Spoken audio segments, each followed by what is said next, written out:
Hey everyone, and welcome to Bite Size Tactics. In this video, I wanted to have a look at the Trygon. I know it's not a very common model that you'll see on a tabletop, especially in the competitive scene or even in your local gaming center. However, I still think it's really fun and really awesome to play with and quite thematic.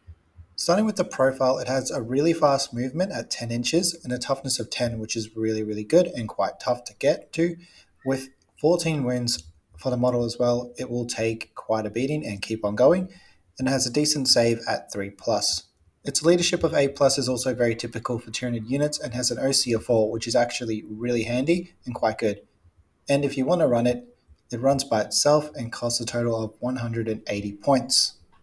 The only keyword you need to know about the Trygon is the monster keyword, as it is important for abilities and stratagems, and if you do run the Crusher Stampede detachment, it benefits from the detachment rule. It also has the core Deep Strike ability, and it's got its own inbuilt ability called Subterranean Tunnels. Now this is really good and unique, as this unit can be set up outside of 3 inches from your enemy units when deep striking, but it cannot charge if you do so. If you want to charge, it has to be set up outside of 9 inches, but still is a very handy ability. Looking at the Trygon's weapons, it has a bioelectric pulse as a ranged attack, and it has sustained hits 2, which is very solid against infantry, as it has 8 attacks, hits on 3 pluses, has a strength of 5, no AP but does 1 damage, so it won't do anything else except really hurt light infantry units or maybe wound some other infantry units if you get lucky. But its melee weapons, the Trygon Scything Talons, are actually devastatingly good.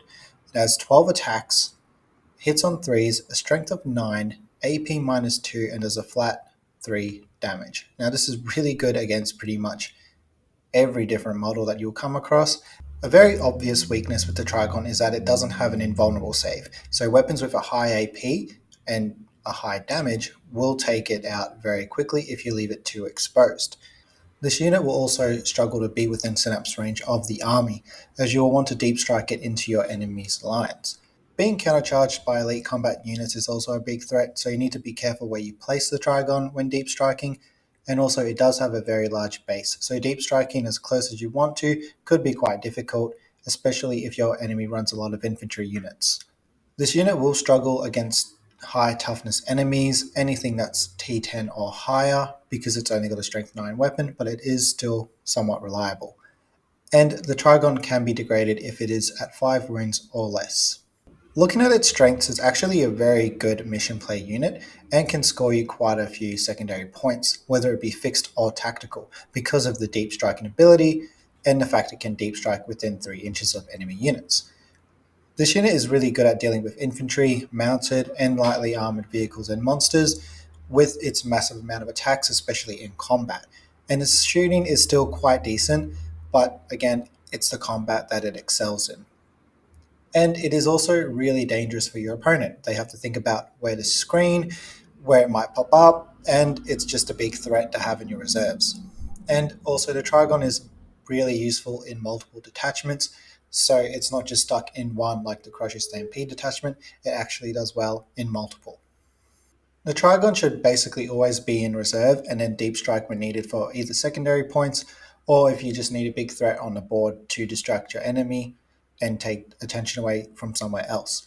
It's also really good at dealing with a multitude of enemies, so that's why it is such a good threat, and especially in combat when charging in, your opponent has to be careful of that.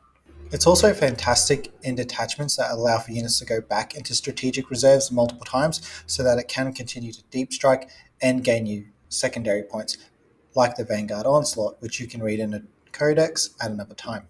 And I will briefly mention that it is interesting in the Crusher Stampede detachment because it does benefit from that detachment rule at a +1 to hit when wounded and +1 to wound when you are below half strength. You will then be able to really hurt the T10 and higher enemy models that you face. So some helpful units, aside from the Psychophage, the Zoanthropes, and the Venomthropes, you also could do really well with a Neurotyrant or Neurogaunts close by to the Trygon or in your army, as it can keep it within synapse range and stop it from battle shocking so that you can continue to score those secondary points in your enemy's backfield when playing tactically or fixed. In my point of view, it does provide you with some really good tactical play and can be useful in quite a few detachments, as I've already said. It also provides your army with a decent threat that your opponent will have to be careful of, especially when deep striking. It may be a bit niche to some players, but I think it is quite useful, and I would actually be excited to see it on a tabletop, as I think it's got a few tricks up its sleeve that make it really good. Thank you for watching the video. If you liked it, feel free to leave a like, and let me know in the comment section if you use the Trygon very often, or if you've seen it quite a few times. And if you like the content, please subscribe for more.